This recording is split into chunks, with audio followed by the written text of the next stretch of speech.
ہمارے پاس جب لوگ آتے ہیں اور وہ داخل طریقت ہوتے ہیں تو ہم جو بنیادی چیزیں ان کو بتاتے ہیں تو ان میں سے ایک چیز یہ لازمی بتاتے ہیں کہ رزق پاک نہیں ہوگا تو باطن روشن نہیں ہوگا. یہ بنیادی بات ہے.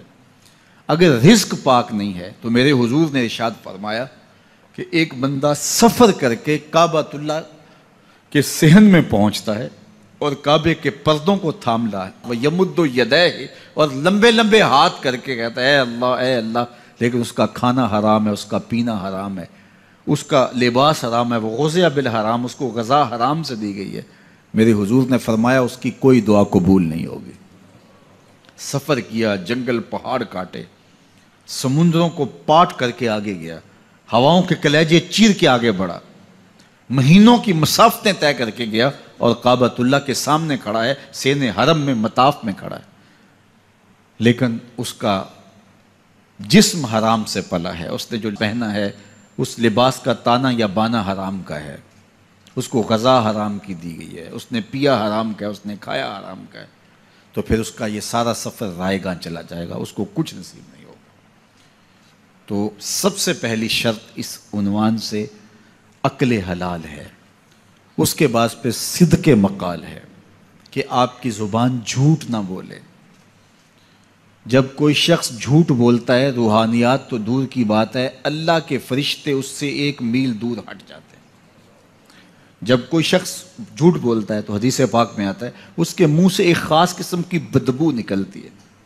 اس بدبو کو ہم نہیں سونگھ پاتے لیکن فرشتے سونگھ لیتے ہیں, چونکہ فرشتے انتہائی حساس مخلوق ہے, اور وہ جھوٹ کی وجہ سے نکلنے والی بدبو کو سونگھتے ہیں. اللہ نے حضرت امام اعظم امام ابو حنیفہ رضی اللہ تعالیٰ عنہ کو یہ بصیرت عطا کی تھی اور یہ باطنی نظر بخشی تھی کہ جب کوئی شخص وضو کرتا تھا تو اس کے وضو کے پانی سے پہچان لیتے تھے کہ یہ کس گناہ کا مجرم ہے.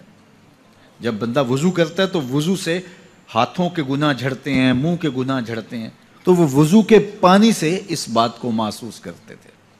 اللہ نے ان کو وہ بصیرت عطا کی تھی, لیکن انہوں نے اللہ کی بارگاہ میں عرض کی مالک مجھ سے یہ چیز چھین لے, یہ چیز مجھے نہیں چاہیے. لوگوں کے بارے میں جو ہے وہ ایسا گمان پھر پیدا ہوتا ہے. تو فرشتوں کو اللہ نے وہ حساس جو ہے وہ پاکیزہ وجود دیا, اور ان کی حس ایسی ہے کہ وہ بدبو جو انسان بولتا ہے اور لفظوں سے جو اثرات نکلتے ہیں وہ محسوس کرتے ہیں. تو جب کوئی شخص جھوٹ بولتا ہے تو اس کے جسم سے, اس کی زبان سے جھوٹ کے ساتھ بدبو نکلتی ہے. اللہ کے فرشتے 1 میل دور تک پیچھے ہٹ جاتے ہیں.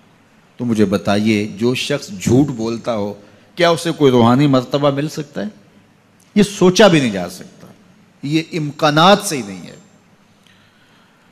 اللہ کے محبوب علیہ السلام سے پوچھا گیا کہ حضور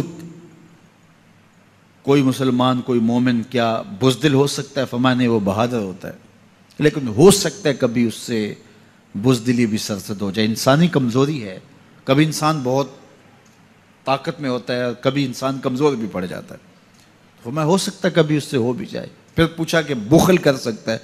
فرمایا نہیں, مومن سخی ہوتا ہے لیکن ہو سکتا ہے کبھی اس سے بخل بھی ہو جائے. کبھی کبھی دولت اسے اچھی بھی لگنے لگ جاتی ہے, جس طرح فرمایا گیا کہ اولاد مبخلتن مجبنتن, یہ جو اولاد ہوتی ہے یہ بندے کو بخیل بھی بنا دیتی ہے اور بزدل بھی بنا دیتی ہے. جب اولاد نہیں ہوتی تو بندہ سخی بھی ہوتا ہے اور بندہ جو ہے وہ مشکل حالات میں بھی کود جاتا ہے, لیکن جب اولاد ہوتی ہے تو پھر مشکل حالات میں کودنے سے پہلے سوچتا ہے میرے بچے ہیں یتیم ہو جائیں گے.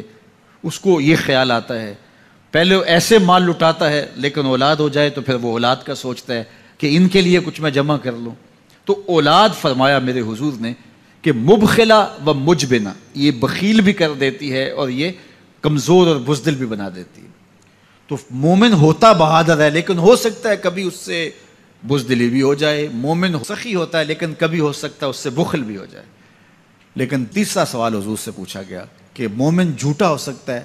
تو اس پہ 2 ٹوک کہا, نہیں جھوٹا نہیں ہو سکتا. یہ نہیں ہو سکتا کہ مومن ہو اور جھوٹا ہو, وہ سچ بولنے والا ہوگا.